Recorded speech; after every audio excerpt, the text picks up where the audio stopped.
महिमा के सामने अगर हम महिमा को पहचानते हैं, महिमा को मानते हैं, महिमा महिमा बोलते हैं और जो हमारी आत्मा चाहती है, सचमुच में वो कितना महान परमेश्वर है, पर हम स्वीकार नहीं कर पाते कि हम अधर्मी, अशुद्ध ओंठों वाले हैं। निश्चित मनुष्य अशुद्ध ओंठों वाला है और एक ही मुंह से खारा और मीठा पानी निकलता रहता है। इसका मतलब साफ साफ हुआ कि महिमा से अनभिज्ञ है। जैसे ही महिमा सामने आई, यशायाह बोल पड़ा। यशायाह को एहसास हो गया पूरे अपने नंगेपन का। उसको पूरा बोध होगा कि वो तुच्छ है, वो अनाज्ञाकारी है, वो वाकई में पापी है।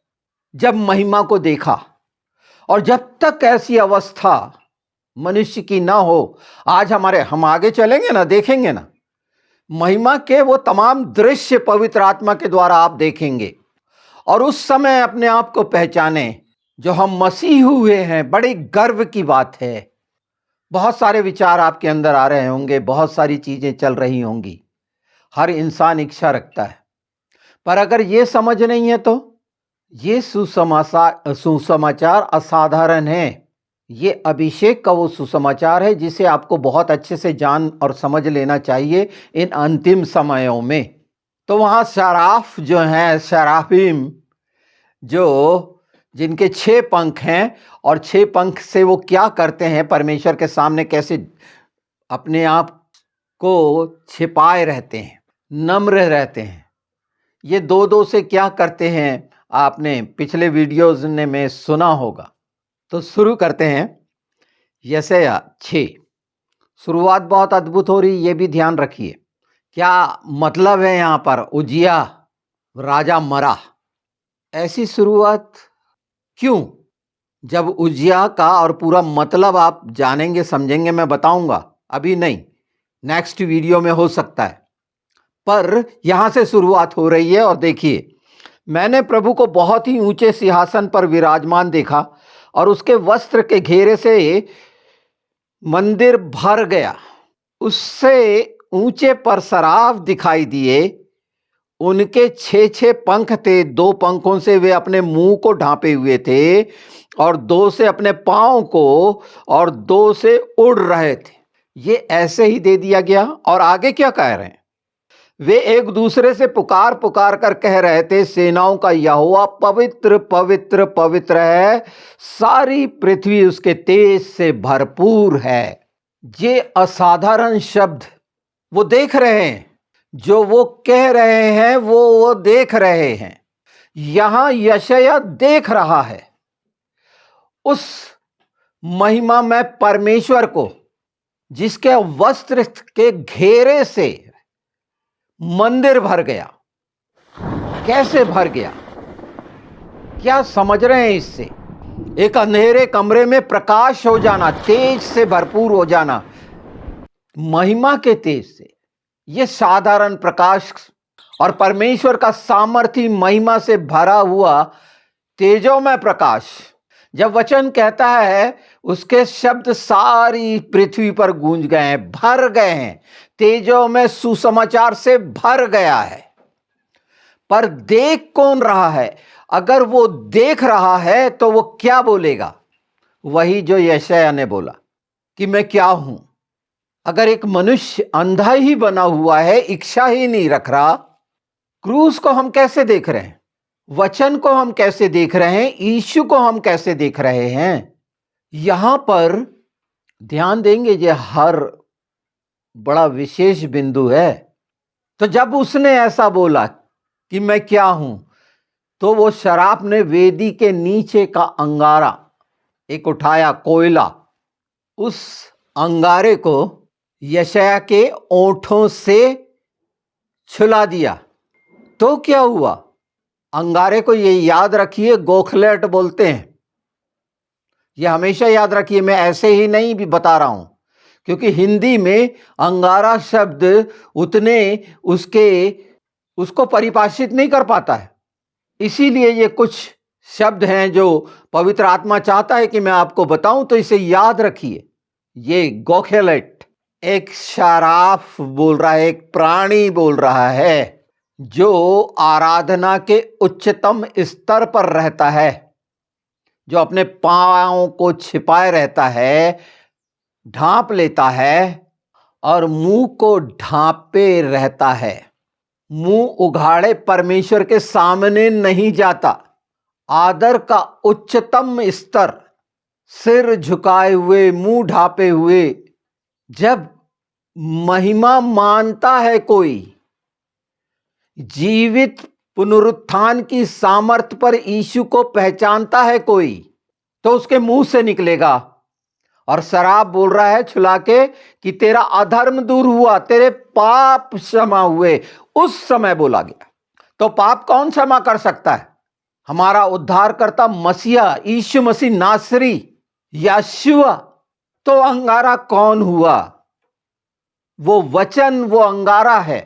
क्रूस वो अंगारा है। गोखेलेट, अगर इसको ज्योमेट्रिकल जो नंबर्स में देखोगे तो 441 है, जिसका मतलब अगर उसको समझोगे तो उसका मतलब निकलता है सत्य।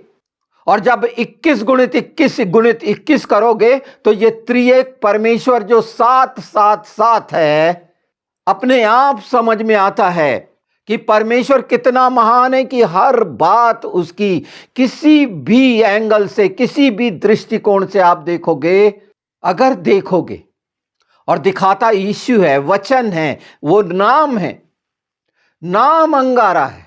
और अंगारे की सामर्थ बताया कि वो क्षमा करता, अधर्म दूर करता है। किसके द्वारा ये क्रिया की जा रही है? जो परमेश्वर के सामने अपने मुंहों को, सिरों को झुकाए रहते हैं, मुंह छिपाए रहते हैं अपने पंखों से, अपने पैरों को छिपाए रहते हैं। पैर किस बात को दिखाते हैं? वो प्राणी है ना, उनके 6 पंख हैं, 2 से उड़ते हैं, वो 6 से नहीं उड़ते। ये सब के गहरे अर्थ हैं। और आज अगर हम अंगारे को जानते हैं, मसाल को पहचानते हैं, तो वो यीशु के अतिरिक्त कोई नहीं है। वो भस्म करने वाली आग जो परमेश्वर ने निश्चित की है व्यवस्था विवरण 4:24 में अगर हम देखेंगे तो वो कौन है जो आगे आगे जलाती है, पीछे पीछे भस्म करती है? यीशु के अतिरिक्त कोई नहीं। क्यों संदेह में और शंका में पड़ते हैं? कितना बुद्धि को अंधा बना दिया है दुष्ट ने। सारे सार इसमें, अगर हम एक अध्याय आगे चलें तो वहां पर स्पष्ट घोषणा हो रही है, कुंवारी से जन्म लेगा। क्यों? आहाज बोलता है मैं कोई चिन्ह नहीं चाहता। आज जो हम चिन्ह चाहते हैं, 7वें में देखिएगा कि तू क्या चिन्ह चाहता, उसने मना कर दिया, मैं नहीं परखता।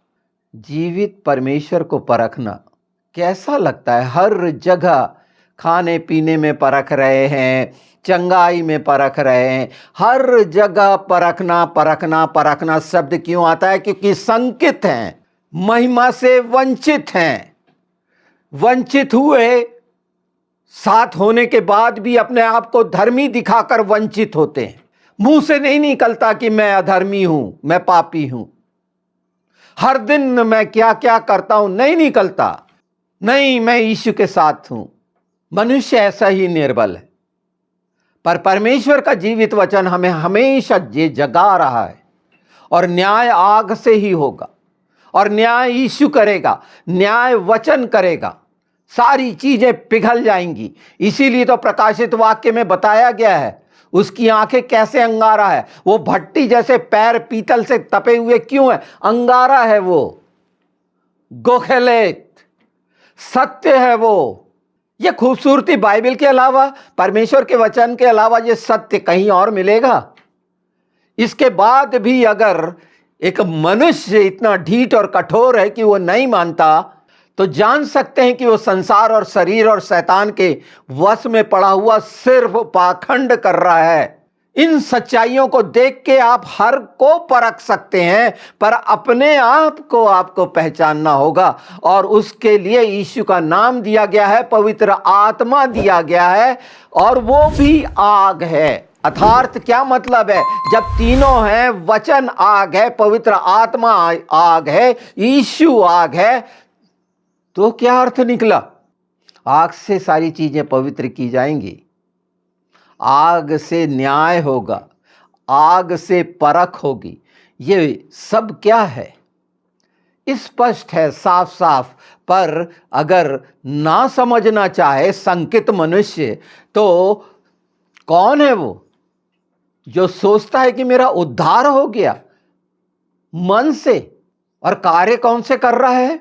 वो अपने पैर देखे, अपना मुंह देखे, परमेश्वर के सामने कैसा है। कितना शानदार प्रायश्चित, पश्चाताप बोली है यशायाह का। एक क्षण में उस मैं सोचता हूं वो डाकू जैसे पश्चाताप, कि तू आज ही मेरे साथ स्वर्ग में होगा। महिमा को पहचानना, सच्चाई को पहचानना, और सच हमारे सामने है, हमारे साथ है, उसके बावजूद भी क्यों अलग नहीं हटे, संसार में पड़े हुए हैं, उसी चीजों में पड़े हुए हैं, शरीर की लालसा के दास बनकर। हम प्रेरितों के काम 2:3 में क्या देखते हैं? जब पवित्र आत्मा आग की तरह लपलपाती जीभ, लपटें फटी जीभ सी उतरी, शुद्ध हो गए उस आग से, और मुंह खुल गए और शुद्ध भाषा बोलने लग गए, वचन की भाषा बोलने लग गए। और वो भाषा थी जो सब सुन रहे थे, सुनने वाले कह रहे थे कि क्या मेरी भाषा में बात कर रहा है? आत्मा आत्मा से बात करने लग गया। मन की तमाम वो जो सोच है और बुद्धि की समाप्त हो गई, शरीर की। आपका ध्यान गया कि वो चीज समाप्त हुई थी जो आज हम बोलते हैं कि अन्य अन्य भाषा, वो शुद्ध भाषा थी, अंगार की भाषा थी, आग की भाषा थी, वचन की भाषा थी। इसीलिए हर कोई जो अलग अलग भाषा बोलने वाले, भाषा भेद हुआ था ना, क्या बोलने लग गए थे कि ये तो मेरी भाषा में बात कर रहा है। यहां सारे आपकी भाषाओं का निराकरण हो गया। आत्मा की भाषा अंगार की भाषा है, वचन की भाषा है। क्रूस किसको दिखाता है? पूरे अंगार को तो दिखाता है, अंगारा को, कि जो उसके नजदीक, और जहां अर्थात पूरी तस्वीर आपके सामने उस महिमामय परमेश्वर की नहीं आती, कि सिर्फ मारा कूटा दबा कुचला यीशु की आती है, जिसका कोई भी रूप नहीं था। यशायाह 53 वो ध्यान रहता है, वो बढ़ई का बेटा। क्यों है ऐसा? संसार में ये तमाम जो महान बनना चाहते हैं, बड़े बड़े पदों पर रहना चाहते हैं, वो आत्मिक संसार के बोल रहा हूं मैं, जो खारा और मीठा सब निकलता रहता है जिनके मुंह से। ये दोष है, ये सच्चाई है परमेश्वर की। अंगारा दिखा रहा है साफ साफ वेदी के नीचे का, वो स्वर्गीय वेदी के नीचे का। स्वर्गीय वेदी हमारी कौन है? यीशु है, और उसके अतिरिक्त कौन है? वचन है। पहला पतरस अगर एक साथ देखें तो विश्वास को आग में तपाकर देखा जाता है। ये आग में तपाकर क्या होना है? चांदी 7 बार ताई जाती है आग में तपाकर। ये सब मैं बाइबल के वचन बता रहा हूं। जब अंगारा को आज जान रहे हैं तो अच्छी तरह से पहचान लें, और ये हमारे तिलक बन जाएं इसे, कि हां, वो महिमा में परमेश्वर जो पूरे पूरे उद्धार का वादा है, पापों से क्षमा का वादा है, अधर्म को दूर करने का वादा है, तो क्यों नहीं हुए? इन सच्चाइयों के साथ व्यर्थ की कहानियों में, कथा कहानियों में भटकने से, रीति रिवाजों में पढ़ने से क्या फायदा? यूहन्ना 8 कितना साफ कहता है, देखिए 8:12 देखें कि वो जलती हुई मशाल है, और जो उसके संपर्क में आता है और जो उसके संपर्क में आता है वो पवित्र और प्रकाशित हो जाता है ना। जो भी संपर्क में आना, यीशु के संपर्क में आना, वचन के संपर्क में आना, अंगारे के संपर्क में आना। आपके ओंठ, लोग ओंठों को कितना खूबसूरत रखते हैं ना, स्त्रियां लिपस्टिक लगा के उसकी खूबसूरती को और बढ़ाती है ना। ये ओंठ कितने खूबसूरत होने चाहिए, इससे शुद्धता निकले, इन ओठों के द्वारा किसी तरह की चोट यीशु के नाम को ना मिले, तो उसके लिए हमें सच्चाई के जीवित वचन मिले हैं, यीशु मिल गए हैं। एक बार चीख के तो पुकारें, कराह के तो पुकारें, पूरी पूरी मन प्राण शक्ति की, आत्मा की पूरी शक्ति लगाकर तो चाहें कि मेरे ओंठ भी ऐसे होने चाहिए जिसमें हमेशा परमेश्वर के लिए उसकी महिमा, उसकी बड़ाई, प्रशंसा हो। व्यर्थ का नाम मेरे ओंठों से न निकले, बुराइयां निकल जाएं, यीशु के नाम में तमाम जड़ से उखड़कर नाश हो जाएं उस आग की झील में। इच्छा तो रखें, यीशु के नाम से चाहें तो, पर मन के भटकने से तो बच जाएं। कब तक मन की मनमानी के दास बनकर इस खूबसूरत उपहार को अपने जीवन के करीब क्यों नहीं कर लेते?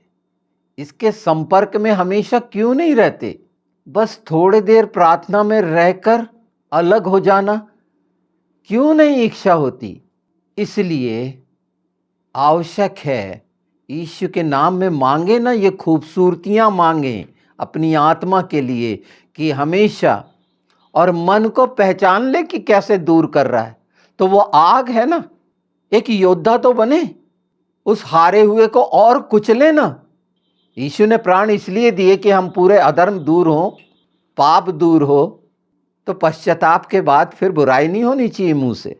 मन फिराव का बपतिस्मा देने वाला यूहन्ना 3:11 में कहता है बहुत स्पष्ट कि जो मेरे बाद आने वाला है वो काय से बपतिस्मा देगा? आग से। क्यों ऐसा कहा गया?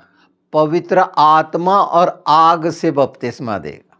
ये दो बातें, और ये पवित्र आत्मा के आग के अभिषेक का समय है जो बार बार पवित्र आत्मा के द्वारा आप सुन रहे हैं। ये सच्चाइयां, गोखलेत वो सच है, अंगारे का सच, मसाल का सच, क्रूस का सच, वचन का सच, महिमा का सच।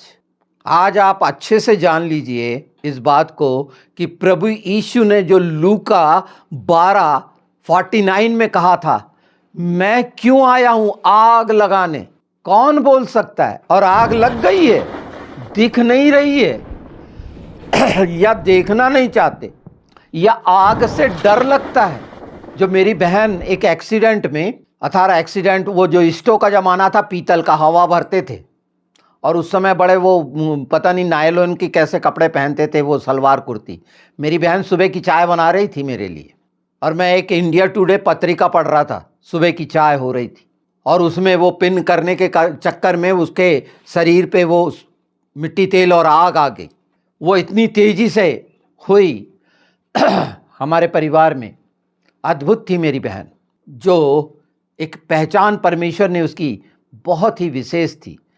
जब मुझे कुछ पूछना होता था, वो प्रार्थनाओं में सुबह शाम का, उस समय मैं प्रार्थनाओं में भी नहीं रहता, बस खेलना कूदना, एक्सरसाइज करना और खाना पीना, बस यही आता था।